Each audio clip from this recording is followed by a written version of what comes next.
السلام علیکم، میں ہوں آپ کی ہوسٹ فاطمہ۔ میں آپ کے لیے ناول اکثر یار کی ایپیسوڈ 6 لے کر حاضر ہوئی ہوں۔ تو چلیے شروع کرتے ہیں۔ وہ روز کی طرح آ کر کھانا بناتی، لیکن آج اسے شدید چکر آ رہے تھے۔ ابھی تک اس کا سر ٹھیک نہیں ہوا تھا، اس لیے وہ آتے ہی بیڈ والے روم کی جانب بڑھ گئی۔ اسے پتا تھا فہد جب آئے گا تو دروازہ نوک ہوگا تو وہ کھول دے گی، پھر اس کے کمرے سے بھی نکل جائے گی۔ یہی سوچ کر وہ آرام سے بیڈ پر سو گئی۔ اس کی آنکھ اچانک کھلی تھی۔ گھر میں مکمل اندھیرا چھایا ہوا تھا۔ کچھ لمحے لگے اسے سمجھنے میں کہ وہ اپنے گھر میں اور اپنے کمرے میں موجود ہے، مگر پھر 2-3 ثانیے گزرنے کے بعد اسے فہد یاد آیا۔ وہ فوراً ہی اٹھ کر بیٹھی۔ فہد گھر نہیں آیا؟ اس نے فکر مندی سے کہتے فوراً ہی اپنا موبائل جو تکیے کے برابر میں ہی رکھا تھا اٹھا کر کال ملائی۔ بیل مسلسل رنگ ہو رہی تھی، مگر کال ریسیو نہ ہوئی، اور جیسے جیسے وقت گزر رہا تھا ویسے ویسے اس کا دل اب بھاری ہوتا جا رہا تھا۔ کتنے سارے اندیشے اسے گھیر رہے تھے کہ فہد کو کچھ ہو تو نہیں گیا، وہ کہیں پھنس تو نہیں گیا، اس پہ کوئی مصیبت تو نہیں آ گئی، کسی نے اسے پکڑ تو نہیں لیا۔ ان گنت وسوسے۔ ہیلو نمرا، فہد نہ گھر نہیں آیا ہے، رات کے 11 بجنے والے ہیں، میں کیا کروں؟ کیا ہم پولیس اسٹیشن چلیں؟ کہیں کچھ ہو تو نہیں گیا اسے؟ جیسے ہی گھڑی نے 11 بجائے وہ تو جیسے حواس باختہ ہو گئی۔ فوراً ہی نمرا کو کال کی لرزتے ہاتھوں کے ساتھ۔ اب اس کا دل کہہ رہا تھا وہ کسی مصیبت میں ہے شاید، ورنہ اتنا لیٹ کبھی نہیں کرتا۔ اس کا حال بالکل ایک ماں جیسا تھا جس کی اولاد گھر نہیں آئی تھی اور نہ ہی کال ریسیو کر رہی تھی۔ 9 بجے اس کی حد تھی، وہ آ جاتا تھا گھر میں، آج 11 بج چکے تھے۔ اچھا اچھا، پریشان نہ ہو، میں آتی ہوں تمہارے گھر، پھر ساتھ ڈھونڈنے چلتے ہیں، اور نہیں ملا تو پھر پولیس اسٹیشن میں کمپلین بھی کروا دیں گے۔ ویسے ایک بات کہوں، کیا ضرورت ہے تمہیں اسے کام پر بھیجنے کی؟ ہم دونوں کما رہے ہیں نا، اب خواہ بچہ کہیں کا کہیں ہو گیا۔ پتہ نہیں ہے تمہیں کتنا خراب ماحول چل رہا ہے باہر کا، خاص طور پہ چھوٹے لڑکوں کے ساتھ جو حرکتیں کی جا رہی ہیں، اس کے بعد تو لڑکیوں سے زیادہ لڑکوں کی حفاظت کی ضرورت پڑ رہی ہے۔ خدا جانے کیسے کیسے لوگ ہیں، بچوں کو بھی اپنی درندگیوں کا نشانہ بنا رہے ہیں۔ اس لیے میں تمہاری جگہ ہوتی تو اپنے چھوٹے بھائی کو گھر سے ہی نہ نکالتی۔ نمرا کی یہ ساری باتیں ایک 13-14 سالہ چھوٹے بچے کو دماغ میں رکھ کر تھیں، جسے اس کی بہن نے پیسوں کی خاطر کام کرنے کے لیے نکال دیا تھا گھر سے۔ طیبہ کا حال اس وقت ایک ایسی ماں کا تھا جس کا بچہ اچانک کھو گیا ہو۔ اس لیے جب نمرا نے اسے یہ باتیں سنائیں تو وہ مزید خود کو قصوروار ٹھہرانے لگی۔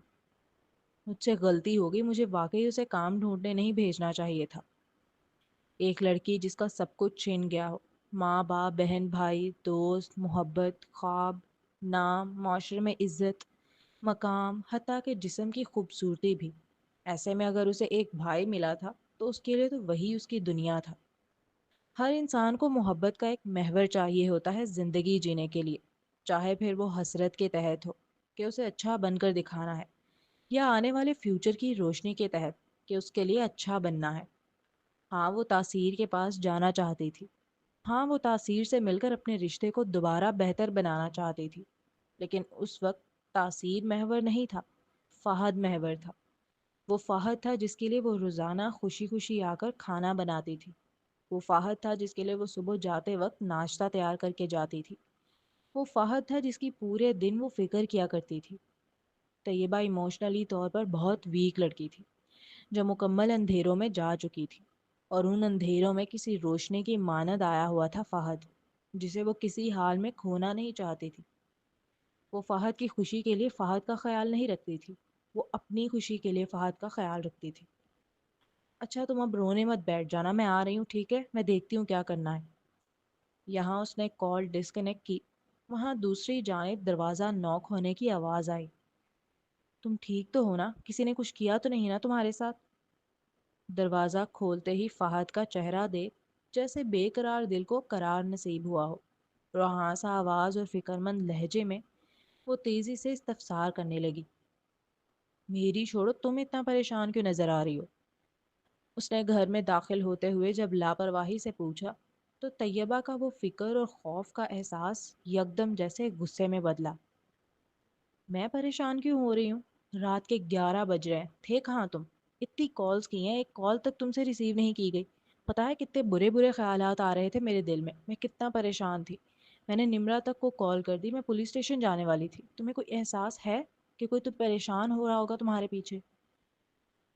ابھی وہ نیلی آنکھوں والا حسین نوجوان 2 قدم ہی چلا تھا کہ طیبہ نے اس کا بازو غصے سے پکڑ کر اپنی جانب موڑا اور کھری کھری سنانے لگی۔ اسے اتنا سننے کی عادت نہیں تھی، تو ہونا تو یہ چاہیے تھا کہ وہ کوفت کا اظہار کرتا، جھنجھلا جاتا، کہتا کیا ہر وقت میرے پیچھے پڑی رہتی ہو؟ لیکن اس کے برعکس وہ بڑے تحمل سے اس کی ڈانٹ سننے لگا، اور یہ ڈانٹ اسے بڑی پیاری لگ رہی تھی، کیونکہ زندگی میں پہلی بار کوئی اسے بتا رہا تھا کہ وہ کتنا پریشان ہوا ہے اسے لے کر، کتنا فکر مند تھا، کیسے اس کا منتظر بیٹھا ہوا تھا۔ گھر میں کوئی آپ کا منتظر ہے، یہ خیال بھی کتنا خوبصورت ہوتا ہے نا؟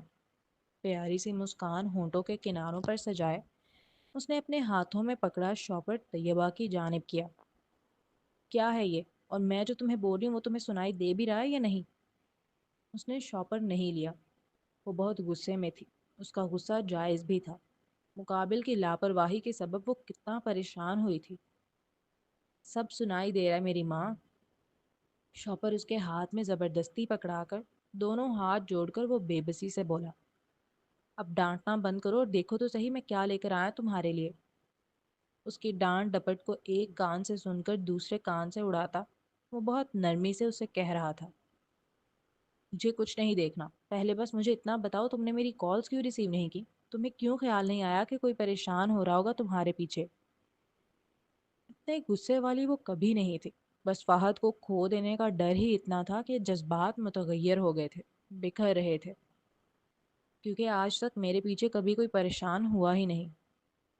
جہاں وہ بڑی آگ بگولا ہو کر بات کر رہی تھی، وہیں مقابل بالکل اس کے برعکس ٹھنڈے ٹھار لہجے اور بڑی نرمی سے اپنی بات کہہ گیا۔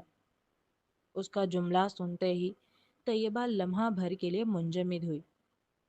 اور رہے فون کی بات، تو میں مارکیٹ میں تھا، 3 دن بعد عید ہے، کافی رش تھا، مجھے ڈر لگا کہ کہیں میرا موبائل کوئی چرا نہ لے، اس لیے میں نے اپنے موضوع میں چھپا لیا تھا سائلنٹ پر لگا کر۔ اب اگر سارے سوالوں کے جواب مل گئے ہوں تو کیا شاپر کھول کر دیکھنا پسند کریں گی آپ؟ میں بہت دل سے لایا تھا، جسے ایک بار دیکھنا بھی پسند نہیں کیا تم نے۔ آخری جملے پر نہایت منہ بسور کر خفگی سے کہتا وہ وہاں سے پاؤں پٹکتے ہوئے چلا گیا تھا۔ اس کے جانے کے بعد طیبہ کو احساس ہوا کہ اس نے کچھ زیادہ ہی ڈانٹ دیا۔ وہ ایک اڈلٹ ہے، وہ اسے یوں ڈانٹ نہیں سکتی۔ شاپر کو ہاتھ میں لیے ہی وہ کرسی کھسکا کر بیٹھ گئی تھی اور پھر شاپر سے کپڑے نکالنے لگی۔ شاپر میں سے 2 ڈریس نکلے تھے، ایک بلیک کلر کی شارٹ قمیض اور شلوار جس کے ساتھ لال رنگ کا دوپٹہ تھا، اور دوسرا مہندی کلر کی گول گلے والی فراک اور چوڑی دار پاجامہ تھا جس پر ڈارک گرین کلر کا دوپٹہ دیا گیا تھا، جس کے چاروں کونے پر گولڈن کام ہوا نظر آ رہا تھا۔ دونوں سوٹ بہت سادے تھے مگر بہت خوبصورت، وہ دکھنے سے ہی کسی بوتیک کے معلوم ہو رہے تھے، لیکن اتنے مہنگے کپڑے فہد نہیں لا سکتا تھا، یقیناً وہ کسی سیل سے اٹھا کر لایا ہوگا۔ تم یہ کپڑے میرے لیے لائے ہو؟ ان کپڑوں کو دیکھنے کے بعد اس کی آنکھوں میں آنسو آنے لگے۔ 5 سال بعد کوئی اس کا اپنا اس کے لیے کچھ خرید کر لایا تھا، اس کے لیے یہ بہت خاص اور اہمیت کا حامل تھا۔ وہ جذباتی ہو کر اٹھی اور ان کپڑوں کو اپنے ہاتھ میں لیے فہد کے کمرے میں جا پہنچی۔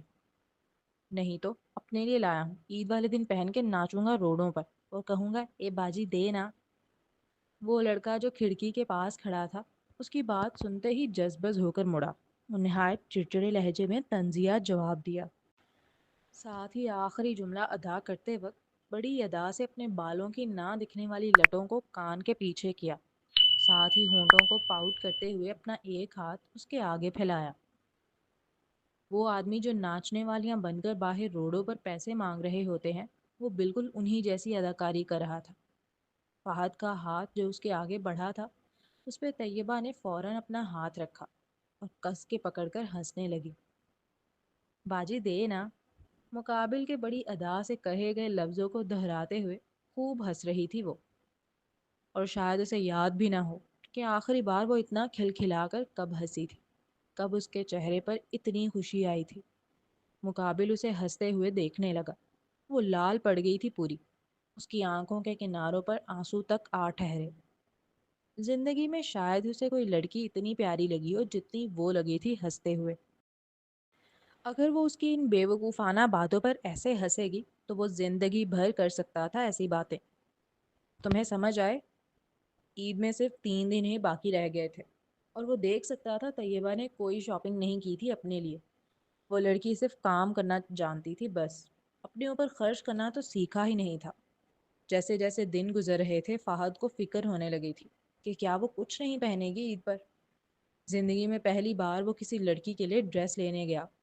فہد کا جو شروع سے سرکل رہا ہے ان میں جو ریویلنگ ڈریس لڑکیاں پہنتی ہیں اس طرح طیبہ کبھی ڈریسنگ نہیں کرے گی. اس بات کی اچھی طرح سمجھ تھی اسے، اس لیے وہ سمپل ڈریس ڈھونڈ رہا تھا.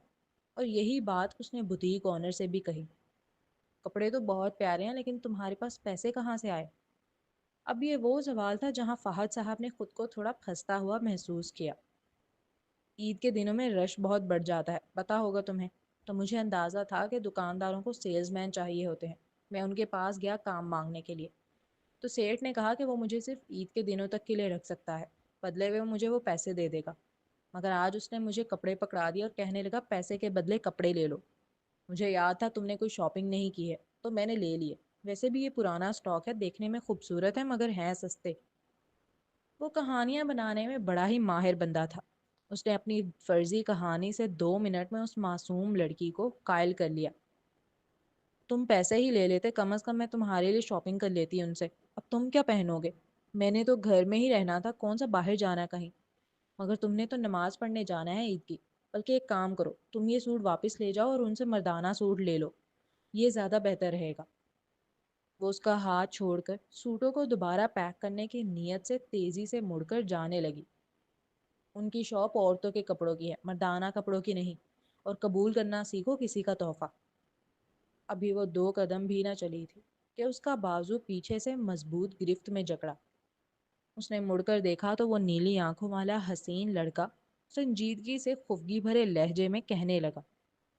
وہ اپنے بزی شیڈیول میں سے 4 گھنٹے نکال کر اس کے لیے کپڑے تو نہیں لایا تھا کہ وہ واپس کروا دے. اچھا اچھا، ناراض کیوں ہوتے ہو چھوٹو؟ اس لڑکے کو شاید علم نہیں تھا لیکن جب وہ شدید غصہ ہوتا تھا تو اس کی ناک لال ہونے لگتی تھی.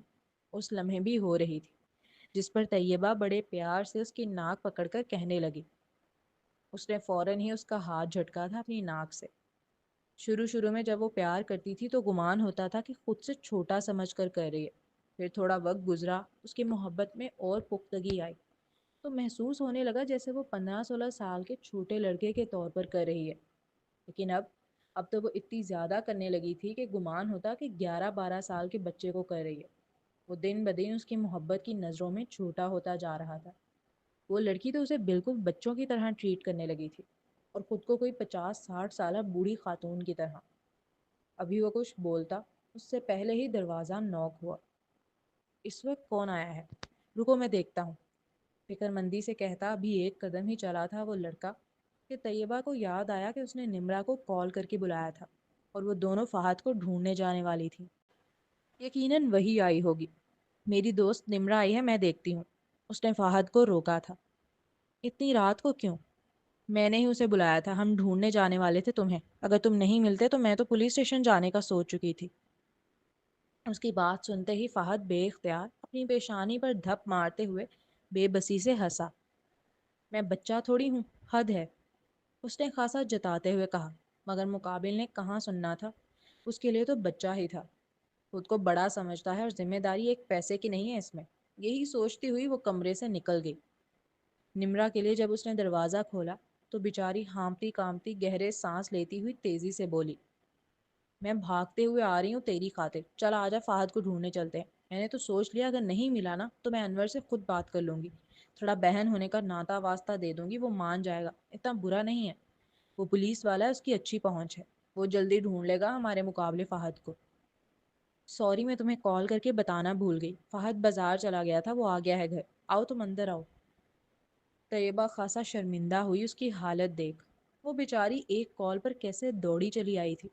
اتنا احساس تھا اسے. یہ حساسیت سے بھرے چھوٹے چھوٹے عمل ہی ہوتے ہیں جو غیروں کو اپنا بنا دیتے ہیں. آ گیا، چلو شکر ہے، ورنہ سچی میری تو جان نکل گئی تھی کہ بچہ پتہ نہیں کہاں ہوگا. طیبہ کی بات سنتے ہی جیسے اس نے بھی سکھ کا سانس لیا. اس کے لیے تو یہی بہت تھا کہ بچہ گھر آ گیا ہے صحیح سلامت. طیبہ نے اسے اندر بلا کر کرسی پر بٹھایا۔ فہد پانی لے کر آؤ۔ وہ سر جھکائے گہرے گہرے سانس لے رہی تھی جب اس نے طیبہ کو آواز لگاتے سنا۔ وہ اتنی رات کو اپنے گھر سے دوڑے چلی آئی تھی، پھر یہاں آ کر ایک منزلہ سیڑھی چڑھی، اس وجہ سے اب اس کا سانس بری طرح پھول رہا تھا۔ یہ لیں۔ اسے گلاس نظر آیا اپنے آگے بڑھتا ہوا، جسے اس نے فوراً تھاما پانی پینے کی نیت سے۔ لیکن وہ ہاتھ، وہ اتنا خوبصورت ہاتھ تھا کہ لڑکیوں کا بھی کیا ہوگا، وہ طیبہ کا ہاتھ نہیں ہو سکتا۔ یہی سوچ کر اگلے ہی پل اس نے نظر اٹھا کر دیکھا اور اسے نیلی سمندر جیسی گہری آنکھیں خود کو تکتی ہوئی ملی۔ نیلی آنکھیں، کھڑی ناک، خوبصورت ہونٹ، چمکتا حسین چہرہ، گھنے سیاہ بال، کلین شیو۔ وہ اتنا حسین لڑکا تھا کہ نمرا سانس لینا بھول بیٹھی۔ وہ جس طرح فہد کو دیکھنے لگی تھی، وہ تپش نہ صرف فہد نے بلکہ اس کے برابر میں کھڑی طیبہ نے بھی محسوس کی۔ پانی پیو نمرا۔ وہ طیبہ تھی جس نے اس کا ہاتھ ہلکے سے ہلاتے ہوئے اسے ٹرانس کی سی کیفیت سے نکالا۔ یہ کون ہے؟ نمرا چاہ کر بھی خود کو روک نہیں سکی تھی یہ سوال کرنے سے۔ یہی تو ہے چھوٹو، فہد۔ اس کے تعارف دیتے ہی فہد نے اسے گھور کر دیکھا، جبکہ نمرا کا جیسے منہ کھل گیا ہو۔ یہ فہد ہے؟ اگلے ہی پل وہ کرسی کھسکا کر عجلت سے سیدھی کھڑی ہوئی اور نہایت حیران کن لہجے میں استفسار کرنے لگی۔ ہاں یہ فہد ہے۔ یہ تمہارا بھائی ہے؟ نمرا کو تو جیسے ابھی تک یقین ہی نہیں آ رہا تھا کہ جس لڑکے کے پیچھے طیبہ ہر وقت پریشان ہوتی رہتی ہے، وہ بالکل ایسا ظاہر کرتی ہے جیسے وہ 13-14 سالہ چھوٹا سا کوئی بچہ ہو۔ وہ دراصل ایک جوان لڑکا ہے، وہ بھی اچھی خاصی جسمانی صحت کا مالک، اوپر سے اتنا بلا کا حسین کہ بندہ دیکھے تو پلک جھپکانا بھول جائے۔ ہاں یہی تو ہے فہد، میرا چھوٹو۔ اس نے پھر سے چھوٹو کہا تو فہد نے فوراً اسے کھا جانے والی نگاہ سے گھور کر دیکھا، لیکن اس سے پہلے وہ لفظاً احتجاج کرتا، اس لڑکی نے بڑی نرمی سے اپنی دونوں باہیں اس کے بازو میں ڈال کر اس کے کندھے سے اپنا ہلکا سا سر لگایا۔ اگر وہ اس طرح ہر بار اپنا چھوٹو کہے گی تو کوئی برائی تو نہیں ہے۔ یہی سوچ کر فہد احتجاج کرنے کا ارادہ ترک کر بیٹھا۔ مگر یہ تو کافی بڑا ہے، تم تو بالکل کسی بچے کی باتیں کرتی ہو۔ نمرا احتجاجاً بے دھڑک کہہ اٹھی۔ اب تو آپ کو پتہ چل گیا نا میں بڑا ہوں، اب ریلیکس کریں اور پانی پی لیں، اور ساتھ ساتھ میری آپی کو بھی سمجھائیں کہ میں بڑا ہوں، اب اتنا پریشان نہ ہوا کریں۔ نمرا کی کہاں مجال تھی کہ اتنے حسین لڑکے کے آگے کچھ بولے۔ وہ تو بس آنکھیں ٹمٹماتے ہوئے چہرے پہ بڑی سی مسکراہٹ سجائے اس بات میں سر ہلانے لگی۔ اس کی آنکھیں ہی بتا رہی تھی وہ فدا ہے فہد پر مکمل۔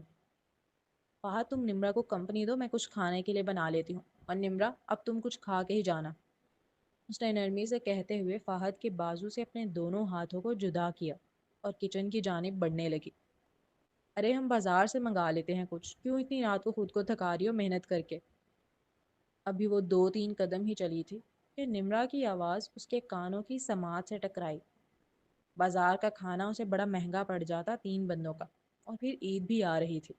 ابھی تک فہد کے لیے کوئی سوٹ بھی نہیں لیا تھا اس نے، ایسے میں اسے ٹھیک یہی لگا کہ وہ خود ہی بنا لے۔ ابلے ہوئے چاول بنا لے گی تو سب کا پیٹ بھر جائے گا۔ بنانے میں بھی زیادہ سے زیادہ 15-20 منٹ لگیں گے۔ پھر کل کا تھوڑا بچا ہوا سالن موجود ہے، اس کی گریوی کافی مزیدار ہے، اسی کو چاولوں کے اوپر ڈال کر کھا لیں گے۔ رات کے 12 بج رہے تھے۔ پیٹ کے چوہوں کا برا حال تھا، انتڑیاں بھی سوکھ چکی تھیں مانو۔ اس کے باوجود وہ کھانا خود بنانے کھڑی ہو گئی، چونکہ پیسے بچانے تھے فہد کے لیے عید کا سوٹ جو خریدنا تھا۔ آدھے گھنٹے بعد وہ کھانا لگا رہی تھی۔ ان تینوں نے ساتھ بیٹھ کر ہی کھایا۔ ہر روز کی طرح فہد اور طیبہ نے ایک ہی پلیٹ میں کھایا تھا۔ طیبہ بغیر چمچے کے کھا رہی تھی، جبکہ فہد چمچے سے بڑے ایلیگنٹ انداز میں۔ اور یہی چیز نمرا نے نوٹ کی کہ اس کے کھانے کا طریقہ، اس کے بات کرنے کا طریقہ، اس کے چلنے پھرنے کا انداز، سب کچھ بہت الگ تھا طیبہ سے۔ وہ دکھنے سے ہی کوئی امیر گھر کا لڑکا معلوم ہو رہا تھا۔ کھانے کے دوران نمرا کی نظر مسلسل فہد پر ٹکی رہی، اور فہد طیبہ کو دیکھ رہا تھا۔ کچھ الگ تھا اس لڑکے کے دیکھنے میں، وہ بھائیوں والی نظریں نہیں تھیں، یا شاید وہی زیادہ سوچ رہی ہے۔ یہ خیال کر اس نے اپنا سر جھٹکا۔ اب چلتے ہیں اگلے سین کی جانب۔ میں نے نمو سے کہہ کر دونوں کا نام لکھوا دیا ہے، ٹھیک ہے؟ وہ کچرا اٹھا کر بوری میں بھر رہی تھی جب پیچھے سے نمرا نے آ کر اطلاع دینے والے انداز میں کہا، ہاں بہت اچھا کیا۔ وہ اپنے کام میں مگن ہو کر جواب دینے لگی۔ اچھا سن، طیبہ نے اسے بڑے گھمبیر لہجے میں اپنی جانب مخاطب کیا، جس کے سبب وہ اپنا کام چھوڑ کر اسے دیکھنے لگی۔ ہاں، نہیں کچھ نہیں، تو کام کر۔ وہ ہمت نہ کر سکی سوال کرنے کی، ورنہ کل سے اس کے دماغ کو سکون نہیں آ رہا تھا۔ جب سے وہ فہد سے ملی تھی اس کا دماغ فہد میں ہی اٹک کر رہ گیا تھا۔ نمرا اور طیبہ، اس میں 30 روپے ڈال دو۔ ان کے ساتھ کام کرنے والی ایک اسٹریٹ سویپر جو کافی ہیلدی اور سانولی رنگت کی مالک تھی، ان کے سامنے رومال بڑھاتے ہوئے کہنے لگی، جس میں پہلے سے ہی کافی پیسے تھے۔ کس بات کے 30 روپے ڈالیں؟ نمرا ایک ہاتھ کمر پر ٹکا کر فوراً ہی احتجاج کرنے لگی۔ ارے شگفتہ ہے نا، اس کا شوہر مر گیا ہے تو عدت میں بیٹھی ہے، بچہ ہونے کو ہے، کوئی کمانے والا نہیں ہے اس کا، تو ہم سب نے مل کر فیصلہ کیا ہے کہ اس کو پیسے دیا کریں گے، جب تک بچہ نہیں ہو جاتا تب تک وہ عدت میں ہی رہے گی۔ اس نے مفتی سے فتویٰ لیا ہے۔ مفتی صاحب سے فتویٰ؟ وہ کیسے لیا اس نے؟ اسے بھی طلاق ہوئی تھی، مگر اس نے کوئی عدت نہیں کی، نہ ہی کوئی فتویٰ لیا۔ زندگی جس موڑ پر اس کی چل رہی تھی یہ ساری باتیں اس کے ذہن میں آئی ہی نہیں، لیکن اب جب اس کے سامنے شگفتہ کی عدت اور فتوے کی بات ہوئی تو اسے لگا اسے بھی فتویٰ لینا چاہیے۔ اس کے پوچھتے ہی سامنے کھڑی خاتون نے اسے بتایا کہ آج کل واٹس ایپ پر آرام سے مفتیان کرام سے رابطے ہو جاتے ہیں اور ان سے فتوے مل جاتے ہیں، وہ بھی لے لے، وہ اسے نمبر دے دے گی۔ اس سے اچھی کیا بات تھی؟ اس نے فوراً ہی ان سے نمبر لے لیا تھا اپنے موبائل میں۔ اب اگلا سین۔ اپنا کام نپٹانے کے بعد وہ نمرا کے ساتھ شاپنگ کرنے کے لیے بازار چلی آئی تھی، چونکہ کل عید تھی اور اسے فہد کے لیے سوٹ خریدنا تھا۔ اپنی جیب کے حساب سے اس نے فہد کے لیے سفید رنگ کا کرتا شلوار خریدا۔ وہ دونوں واپس آ رہی تھیں تو چلتے چلتے ایسے ہی نظر بھٹکتے ہوئے ایک ٹھیلے پر جا رکی۔ وہ برگر کا ٹھیلا تھا۔ برگر والا جلدی جلدی برگر تیار کر رہا تھا۔ کتنا وقت ہوا اس نے انڈے والا برگر نہیں کھایا، روزہ کھلنے والا تھا۔ بس یوں ہی دل میں خواہش اٹھی اسے کھانے کی۔ اس خواہش نے اسے احساس دلایا کہ وہ زندہ ہے ابھی، ورنہ اسے تو لگتا تھا جس دن تاثیر نے اسے طلاق دی وہ اسی دن مر گئی تھی، مگر ایسا نہیں تھا۔ خدا نے اگر سانسیں دی ہیں تو اس کی وجہ بھی ضرور دیتا ہے۔ آپ کو افطاری ملی؟ وہ براؤن آنکھوں والا لڑکا ایک ایک کو پوچھ پوچھ کر افطاری کا باکس پکڑا رہا تھا۔ یوڈی اس کے ساتھ لگا ہوا تھا افطاری بانٹنے میں۔ وہ کراچی آن پہنچا تھا اور پہلے ہی دن اس نے افطاری بانٹنے کا اہتمام کیا۔ اس کی کار مکمل لوڈڈ تھی افطاری کے بھرے ہوئے باکسز سے، جنہیں یوڈی اور وہ مل کر خوب بانٹ رہے تھے۔ ان دونوں کا روزہ تھا اور دونوں کے حلق سوکھے ہوئے تھے۔ اس کے باوجود وہ بھاگتے ہوئے افطاری بانٹتے پھر رہے تھے سب جگہ، چھوٹی چھوٹی دکانوں پر، آتے جاتے راہگیروں کو، بس اور گاڑیوں میں جاتے مسافروں کو، اور نہ صرف وہ بلکہ کچھ راہگیر ان کی مدد کرنے کے لیے بھی آ گئے تھے، اور مکمل سلسلہ چل رہا تھا روڈ پر سے گزرتے ہوئے لوگوں کو پکڑ پکڑ کر افطاری کے باکسز پکڑانے کا، تاکہ روزہ انہی کی افطاری سے کھلے اور انہیں ثواب مل سکے۔ کراچی کی جو سوغات ہے روزہ افطار کرانے کی، خود پیاسے ہو کر دوسروں کو پانی پلانے کی، وہ حسین لڑکا اسے ادا کر رہا تھا۔ یہ اتفاق ہی تھا کہ طیبہ کی نظر برگر کے ٹھیلے پر تھی اور نمرا ایک قدم اس سے آگے۔ جب وہ وجاہت سے مالا مال نوجوان کالے کپڑوں میں ملبوس اس تک آیا اور اسے 2 باکسز پکڑائے اور چلا گیا۔ وہ اتنا خوبصورت اور میٹھی آواز کا مالک تھا کہ نمرا کتنے ہی لمحوں تک بس اسے تکتی رہی۔ اس کا لب و لہجہ انگریزی زبان کے طرز کا تھا کہ بھلے ہی اس نے اردو میں بات کی تھی لیکن وہ بولنے میں انگریزی جیسا ہی ساؤنڈ کر رہا تھا۔ وہ لڑکا بالکل سامنے سے گزر کر گیا تھا طیبہ کے، مگر اس کی نظر تو ٹھیلے پر تھی۔ اس لڑکی نے کہاں دیکھا؟ مقابل بھی جلدی میں تھا، اس کی بھی نظر نہ پڑی۔ جب وہ چلتا ہوا آگے جا رہا تھا تو ایک ٹھنڈی ہوا کے جھونکے نے پہلے اس حسین لڑکے کو چھوا اور پھر اس سے گزر کر پیچھے کھڑی طیبہ کو۔ طیبہ، روزہ کھلنے والا ہے، دیکھ ایک بڑا پیارا سا لڑکا مجھے افطاری کے ڈبے پکڑا گیا ہے، آجا پاس کے ہوٹل میں بیٹھ کے روزہ کھول لے۔ نمرا نے اس کا بازو پکڑ کر کہا تو وہ اس کی جانب متوجہ ہوئی اور اس کے ہاتھ میں افطاری کے باکسز دیکھے۔ اس کے کہتے ہی وہ دونوں پاس ہی کے ہوٹل میں کرسیوں پر بیٹھ گئی تھی۔ اور باکسز نہیں ہیں؟ آقا کے پوچھتے ہی یوڈی نے فوراً نفی میں سر ہلایا کہ سب ختم ہو گئے ہیں۔ کیا ہوا؟ اس لائٹ براؤن و آنکھوں والے حسین لڑکے نے جب چہرہ ہلکا سا مایوسی کے ساتھ نفی میں ہلایا تو یوڈی سمجھ گیا۔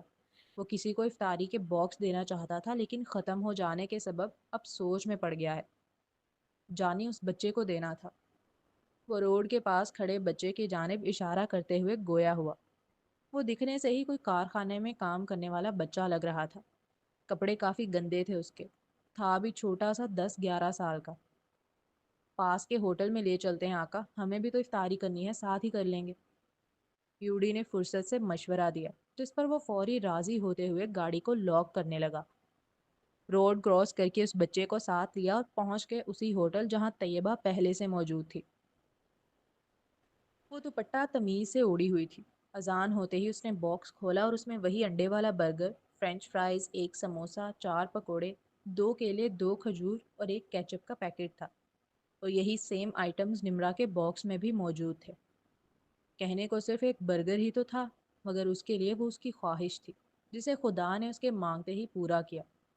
اس نے کھجور کھانے کے بعد سب سے پہلا لقمہ برگر کا لیا اور دل سے دعا از خود نکلی کہ خدا، جس نے یہ افطاری بانٹی ہے، اس کے دل کی چاہت کو اسی طرح پورا کر دے جیسے اس نے میری کیا ہے، اور جیسے میرے دل میں اسے کھانے کے بعد خوشی داخل ہوئی ہے، ویسے ہی تو اس کے دل میں بھی خوشی داخل کر۔ آنکھیں آبدیدہ تھیں، دل بھرا بھرا سا تھا، زبان میں لذت کا ذائقہ تھا، اور اس دوران اس نے دعا دی۔ آقا اور یوڈی اس بچے کے ساتھ ہوٹل کے مین گیٹ سے داخل ہوئے تھے تو وہ آگے کی جانب بیٹھے ہوئے تھے اور طیبہ پچھلے والے حصے میں، جو کھلا ایریا تھا جہاں کرسیاں لگی ہوئی تھی روڈ کی جانب، وہاں بیٹھی ہوئی تھی۔ تو وہ لوگ کافی فاصلے پر تھے، مگر تھے ایک ہی ہوٹل میں، اور انجانے میں صحیح، زندگی میں پہلی بار ان دونوں نے ایک ساتھ روزہ کھولا تھا۔ 30واں روزہ تھا۔ اذان ہوتے ہی سب جگہ چاند رات مبارک کی صدائیں ہونے لگیں۔ آقا چاند رات مبارک ہو۔ وہ یوڈی تھا جس نے سب سے پہلے اسے مبارکباد دی۔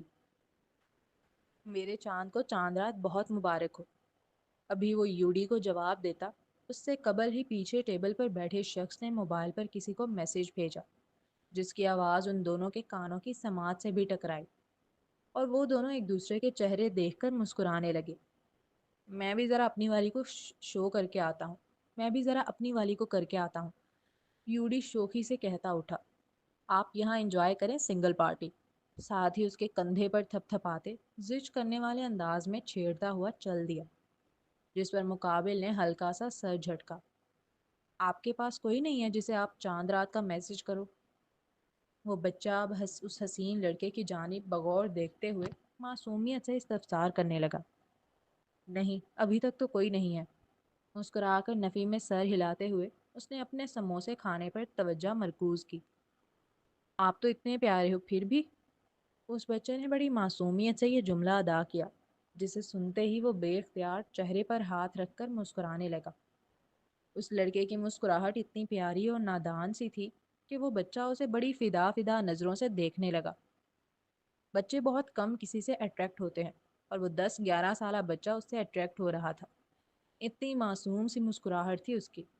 شاید کالا رنگ بہت پسند تھا اسے، ابھی بھی کالے کپڑوں میں ہی ملبوس تھا وہ۔ سادہ سی ٹی شرٹ اور بلیک پینٹ پہنے کتنی ہی نگاہوں کا مرکز بنا ہوا تھا وہاں۔ ہم ہیں اس پل یہاں، جانے ہوں کل کہاں، ہم ملیں نہ ملیں، ہم رہیں نہ رہیں، اس سے پہلے رش بڑھ جائے مارکیٹ میں، ہمیں نکل جانا چاہیے۔ طیبہ آہستگی سے کہتے ہوئے جب کھڑی ہوئی تو اسی لمحے اس لائٹ براؤن آنکھوں والے نوجوان نے اس کی جانب دیکھا۔ طیبہ کی پشت تھی اس کی طرف۔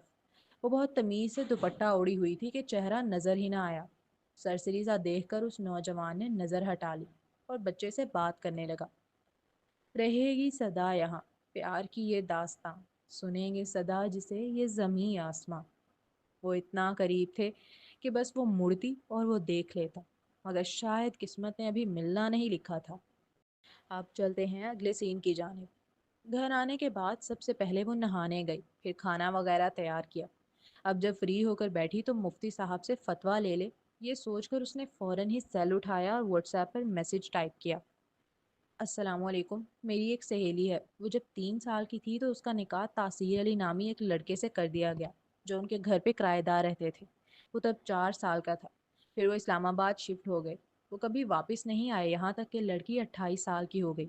اور پھر ایک دن اچانک تاثیر علی کا فون آیا اور اس نے میری سہیلی کو فون پر ایک طلاق دے دی۔ تو اب اس کی عدت کا کیا معاملہ ہوگا وہ بیان کر دیں، اور نکاح کا آگے کا کیا معاملہ ہے وہ بھی۔ وہ سوال کرتے وقت یہ نہیں بتانا چاہتی تھی کہ اس کا اپنا مسئلہ ہے، اس لیے اس نے سہیلی کی جانب منسوب کر کے اپنا سوال کیا۔ وہ بیڈ پر لیٹ کر اب جواب کا انتظار کرنے لگی۔ صرف 5 سے 6 منٹ گزرے ہوں گے کہ واٹس ایپ میسج کی بیل رنگ ہوئی۔ وعلیکم السلام۔ مذکورہ مسئلے کی درج ذیل مختلف صورتیں ہو سکتی ہیں۔ نمبر 1، اگر کسی عورت کو نکاح کے بعد رخصتی اور خلوت صحیحہ کسی معنی کے بغیر تنہائی میں ملاقات سے پہلے اس کا شوہر ایک طلاق دے دے۔ نمبر 2، عورت کو نکاح کے بعد رخصتی اور خلوت صحیحہ کسی معنی کے بغیر تنہائی میں ملاقات سے پہلے اس کا شوہر 3 طلاقیں الگ الگ جملوں سے دے دے، تو ان دونوں صورتوں میں صرف ایک طلاق بائن باقی ہوتی ہے۔ اس کے بعد عورت پر عدت گزارنا لازم نہیں ہے، لہٰذا طلاق کے بعد وہی شخص دوبارہ اس سے نکاح کرنا چاہے تو اثر نو مہر مقرر کر کے گواہوں کی موجودگی میں تجدید نکاح کر سکتا ہے، اور آئندہ کے لیے شوہر کو 2 طلاقوں کا اختیار ہوگا۔ نمبر 3، عورتوں کو نکاح کے بعد رخصتی اور خلوت صحیحہ کسی معنی کے بغیر تنہائی میں ملاقات سے پہلے اس کا شوہر 3 طلاقیں اکٹھی ایک ہی جملہ میں دے دے تو اس سے تینوں طلاقیں واقع ہو جاتی ہیں، اور وہ عورت اپنے شوہر پر حرمت مغلظہ کے ساتھ حرام ہو جاتی ہے۔ اس کے بعد نکاح کرنا جائز نہیں ہے، الا یہ کہ اس عورت کا کہیں اور نکاح ہو جائے اور اس شوہر سے میاں بیوی کا تعلق قائم ہونے کے بعد وہ طلاق دے دے، یا اس کا انتقال ہو جائے اور اس کی عدت گزر جائے، اس کے بعد پہلا شخص نکاح کر سکے گا۔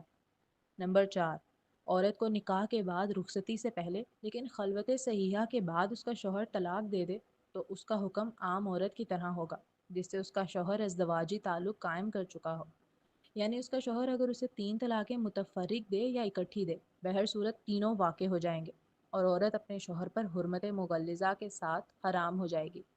اور اگر ایسی عورت کو شوہر ایک طلاق دے تو ایک ہی طلاق واقع ہوگی، البتہ وہ ایک طلاق طلاق بائن ہوگی۔ اس کے بعد دوبارہ نکاح کرنے کے لیے تجدید نکاح کی ضرورت ہوگی اور مذکورہ عورت پر عدت بھی لازم ہوگی۔ یعنی میری سہیلی پر کوئی عدت نہیں۔ طلاق کے بعد وہی شخص اس سے نکاح کرنا چاہے تو اثر نو مہر مقرر کر کے گواہوں کی موجودگی میں تجدید نکاح کر سکتا ہے، اور آئندہ کے لیے شوہر کو 2 طلاقوں کا اختیار ہوگا۔ جی ایسا ہی ہے۔ ان کا جواب پڑھنے کے بعد ہاں ایک امید تھی کہ وہ دوبارہ تاثیر کے نکاح میں جا سکتی ہے، لیکن بات وہی تھی جس نے پہلے چھوڑ دیا، کیا وہ دوسری بار اپنانا چاہے گا؟ اس کا ماضی اب داغدار تھا، کیا وہ اعتبار کرے گا کہ وہ جیسے گئی تھی جیل میں ویسے ہی واپس لوٹی ہے؟ شاید وہ نہ کرے، اور اس خیال کے آتے ہی اسے اپنا دل بھاری ہوتا محسوس ہوا، لگا جیسے کوئی مٹھی میں دل بھینچ رہا ہو۔ آج چاند رات تھی، مزدوری ملنے کی رات، عبادتوں والی رات، دعائیں قبول ہونے والی رات۔ اٹھ کر اس نے وضو کیا اور عشاء کی نماز ادا کی، اور پھر جائے نماز پر بیٹھ کر ہی پھوٹ پھوٹ کر رونے لگی۔ خدا سے دعا کرنے لگی کہ تاثیر کے دل میں اس کی محبت ڈال دے، ویسی محبت جیسی وہ کرتی ہے اس سے۔ اسے کبھی دیکھا نہیں تھا، مگر بن دیکھے بھی آنکھوں نے ہمیشہ اسی کے خواب دیکھے۔ اتنا تو اس کے جسم میں خون نہیں دوڑتا ہوگا جتنی تاثیر کی محبت دوڑتی تھی۔ وہ دیوانی تھی اس کی، پوری زندگی بس ایک ہی تو خواب سجایا تھا اس کی آنکھوں نے، تاثیر کی دلہن بننے کا خواب۔ کہیں نہ کہیں اسے لگتا تھا کہ اس کی سانسیں صرف تاثیر کو دیکھنے کے لیے چلتی ہیں۔ اب اگلا سین۔ کیا ہوا، سر کیوں پکڑے ہوئے ہو؟ وہ چیئر پر بیٹھ کر دونوں پاؤں اوپر کیے آرام سے موبائل میں گیم کھیل رہی تھی جب وہ سامنے آ کر بیٹھا اور اپنا سر مسلنے لگا۔ درد ہو رہا ہے سر میں، مقابل برا سا منہ بناتے ہوئے گویا ہوا۔ او تیل نہیں لگاتے نا، اس لیے آؤ بیٹھو میں تمہارے تیل لگا دیتی ہوں، دیکھنا کیسے درد چھو منتر ہو جائے گا۔ وہ فوراً ہی موبائل ٹیبل پر رکھ کر اٹھی تاکہ کمرے سے تیل لے آئے اس کے سر میں لگانے کے لیے۔ تیل؟ نو وے! تیل کا نام سنتے ہی اس نے نہایت کڑوا سا منہ بنایا۔ کیا نو وے؟ سر میں درد ہو رہا ہے نا، چپ چاپ لگواؤ تیل، دیکھنا کیسے سکون ملے گا۔ میں نے زندگی میں کبھی تیل نہیں ڈالا ہے بالوں میں، اور نہ میں ڈالوں گا۔ وہ ضدی مزاجیت کے ساتھ قطعیت بھرے لہجے میں اعلانیہ گویا ہوا، جبکہ وہ دیکھ رہا تھا کہ طیبہ کمرے کی جانب بڑھ گئی ہے۔ میں نہیں ڈالوں گا، بتا رہا ہوں۔ اس نے پھر آواز لگائی تھی۔ چلو بیٹھو نیچے۔ وہ تیل لے آئی تھی اور آتے ہی اسے نیچے بیٹھنے کا آرڈر جاری کیا۔ میں نے کہا نا مجھے نہیں لگوانا، زبردستی نہیں کر سکتی تم میرے ساتھ۔ وہ اسے گھورتے ہوئے ایک ایک لفظ پر جماؤ دے کر گویا ہوا۔ مقابل بھی جواباً اسے گھور کر دیکھنے لگی۔ وہ بیٹھا ہوا تھا جبکہ طیبہ بالکل اس کے روبرو کھڑی تھی۔ دونوں کافی دیر تک ایک دوسرے کو گھورتے رہے۔ اس بار وہ نظر نہیں ہٹا رہا تھا کہ کچھ بھی ہو جائے تیل نہیں لگوائے گا۔ 3-4 منٹ تک یہ آنکھوں کا مقابلہ جاری رہا، یہاں تک کہ اسے گمان ہوا وہ جیتنے لگا ہے کہ اگلے ہی پل طیبہ نے اس کے سر پہ زور سے دھپ ماری اور اس کا سر اپنے ہاتھ سے پکڑ کر نیچے کی جانب جھکایا۔ زندگی میں پہلی بار کسی سے دھپ کھائی تھی، وہ بھی ڈائریکٹ سر پر۔ اوپر سے سونے پر سہاگا تھا کہ کھائی بھی ایک لڑکی سے، وہ بھی سامنے سے، اس لیے شدید غصہ آیا۔ لیکن وہ دونوں مٹھیاں بھینچ کر دانت پیستا ہوا 2-3 ثانیوں تک اسی حالت میں سر جھکائے بیٹھا رہا جیسے طیبہ نے جھکایا تھا فورس کے ساتھ۔ اب وہ سوچ رہا تھا کیوں اسے یہ خوش فہمی تھی کہ وہ جیت سکتا ہے مقابل سے۔ چلو شاباش، نیچے بیٹھو۔ میں نہیں بیٹھوں گا۔ ذرا سی بھی لچک نہیں تھی اس کے لہجے میں، جسے سننے کے بعد طیبہ نے تیل کی شیشی پٹکنے والے انداز میں ٹیبل پر رکھی۔ ٹھیک ہے، اب میں بات ہی نہیں کروں گی تم سے، کرو جو دل میں آئے۔ اسے لگا تھا کیا ہی ہو جائے گا اگر وہ بات نہیں کرے گی تو۔ ناک سے مکھی اڑانے والے انداز میں مکمل اگنور کیا۔ اب چلتے ہیں اگلے سین کی جانب۔ یہ سوٹ تم لائی ہو میرے لیے؟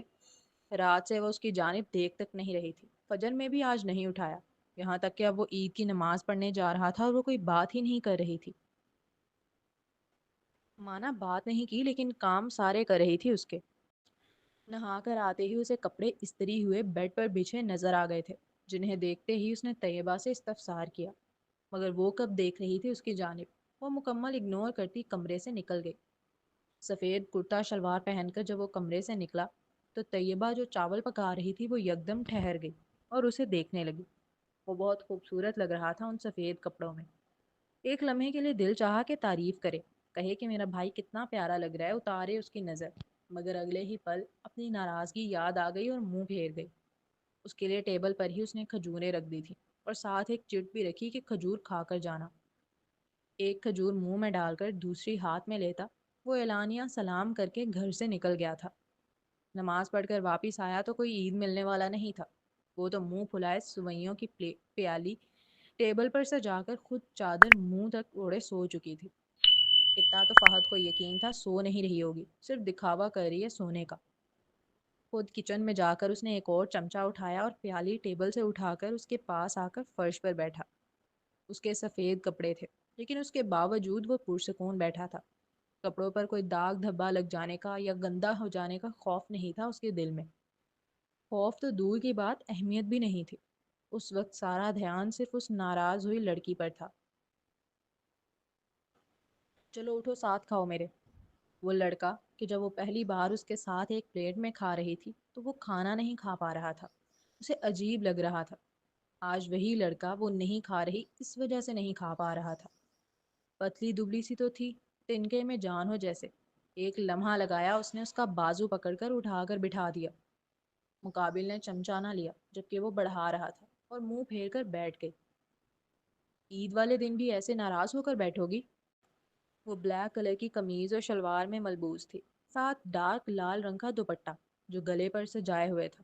موٹی سی چوٹی اس کے آگے کندھے پر ڈلی تھی، کچھ آوارہ لٹیں چہرے پر بکھری ہوئی تھی۔ ہونٹوں پہ شاید ویزلین لگائی تھی اس نے، وہ ہلکے سے چمک رہے تھے۔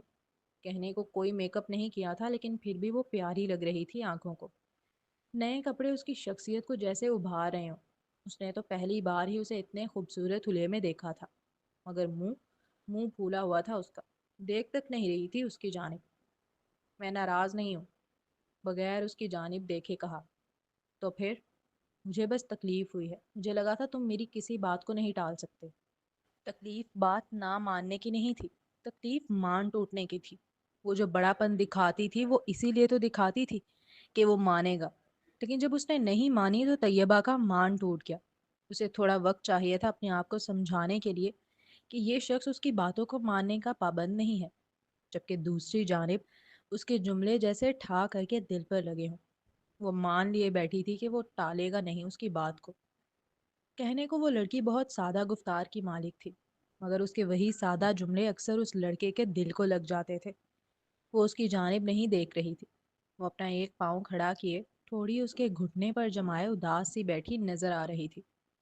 کچھ لمحے وہ اس کا چہرہ دیکھتا رہا اور پھر چمچوں کو زبردستی اس کے ہاتھ میں پکڑا کر اٹھ کر چلا گیا۔ طیبہ نے دیکھا بھی نہیں وہ کہاں جا رہا ہے، وہ یوں ہی بیٹھی رہی، یہاں تک کہ 3-4 منٹ بعد وہ بلیک ٹی شرٹ اور پینٹ میں اس کے پاس آ کر بیٹھا، اور اب اس کے ہاتھ میں تیل کی شیشی تھی۔ منہ سے ایک لفظ ادا نہ کیا اور تیل کی شیشی اس کے پاس رکھ دی۔ چلو کھانا شروع کرو۔ اس کے ہاتھ سے ایک چمچہ لے کر اب سوئیوں کی پیالی ہاتھ میں اٹھا لی تھی۔ وہ دودھ والی سوئیاں تھیں۔ پہلا چمچہ خود کھانے کے بعد دوسرا چمچہ بھر کر اس کے لبوں سے لگایا۔ 2-3 لمحوں تک اس کا انتظار کرتا رہا مگر اس لڑکی نے منہ نہ کھولا۔ وہ نہیں دیکھ رہی تھی اس کی جانب۔ اس کی خفگی ابھی بھی برقرار تھی۔ ناراض مت ہو، مجھے اپنی زبان میں سمجھا دیا کرو، میں تمہاری بات سمجھ جاتا ہوں۔ اس لڑکے نے یہ نہیں کہا کہ پیار سے سمجھایا کرو، اس نے کہا اپنی زبان میں سمجھایا کرو، کیونکہ اس کے نزدیک طیبہ کی زبان پیار سے زیادہ پر اثر اور میٹھی تھی، جو ہنر رکھتی تھی اس سے کچھ بھی منوا لینے کا۔ طیبہ نے اب جا کر اس کی جانب دیکھا، اور شکر ہے دیکھا تھا۔ کچھ لمحے اسے دیکھتی رہی اور پھر اس کا سوئیوں سے بھرا چمچہ منہ میں لے لیا۔ اب وہ ایسے ہی کھا رہا تھا، ایک چمچہ خود لیتا، ایک چمچہ اسے کھلاتا، اور اسے بالکل بھی کراہیت نہیں آ رہی تھی کہ وہ ایک ہی چمچہ شیئر کر رہے ہیں۔ سوئیاں کھانے کے بعد پیالی اور چمچے وہ خود رکھ کر آیا تھا کچن میں۔ طیبہ تو بس یہی دیکھ کر حیران ہو رہی تھی کہ اس کا ہڈ حرام بھائی کب سے اتنا کام والا ہو گیا۔ کچھ دیر بعد وہ کرسی پر بیٹھی ہوئی تھی اور فہد فرش پر۔ اس کی نازک پتلی پتلی انگلیاں مسلسل اس کے بالوں میں چل رہی تھی، جو پہلی بار میں تو تھوڑا گدگدی سا محسوس ہوا۔ اتنے پیارے بال ہیں تمہارے، روز تیل لگواؤ گے نا مجھ سے اور اچھے ہو جائیں گے، اور سر میں درد بھی بند ہو جائے گا مکمل۔ مقابل نے کوئی جواب نہ دیا، وہ بس اس کی سنتا رہا اور وہ تیل لگاتی رہی اور باتیں کرتی رہی۔ وہ کوئی اچھی کوالٹی کا نامور تیل یوز نہیں کر رہی تھی، وہ سرسوں کا تیل یوز کر رہی تھی، کھانوں میں ڈالنے والا، وہ بھی کھلا ہوا، اور وہ اسے کرنے دے رہا تھا، یہی بہت بڑی بات تھی۔ اس لمحے جو وہ ضبط کا مظاہرہ کر رہا تھا اور جس دل سے تیل لگوا رہا تھا بس وہی جانتا ہے۔ کیا تم کچھ دن اکیلے رہ سکتے ہو؟ باتیں کرتے کرتے جب اس نے اچانک سوال کیا تو فہد نے فوراً پلٹ کر اس کی جانب دیکھا۔ تم کہیں جا رہے ہو؟ تم کہیں جا رہی ہو؟ ایک ابرو اچکا کر بڑے گھمبیر لہجے میں اس نے تفتیشی افسران کی طرح استفسار کیا۔ ہاں، ابھی طیبہ جواب دیتی، اس سے قبل ہی مقابل ترچھی آنکھیں کر بغور اس کا چہرہ دیکھتے ہوئے احتجاجی لہجے میں پوچھ اٹھا، کہاں اور کیوں؟ نمرا ہے نا، اس کے سامنے والی نمو ہے کوئی، وہ ایک شادی کے گھر میں کام دلوا رہی ہے اور پیسے بھی اچھے ملیں گے، مگر وہاں کام کرنے کی ایک شرط ہے کہ رات وہیں سرونٹ کوارٹر میں ہی رہنا پڑے گا۔ تو تم وہاں رہو گی؟ مقابل تیزی سے اس کا جملہ مکمل کر گیا۔ ہاں۔ اور کتنے دن چلے گی وہ شادی؟ اس کے انداز میں ناگواری تھی یہ سوال کرتے وقت۔ شاید 10-15 دن۔ 10 دن یا 15 دن؟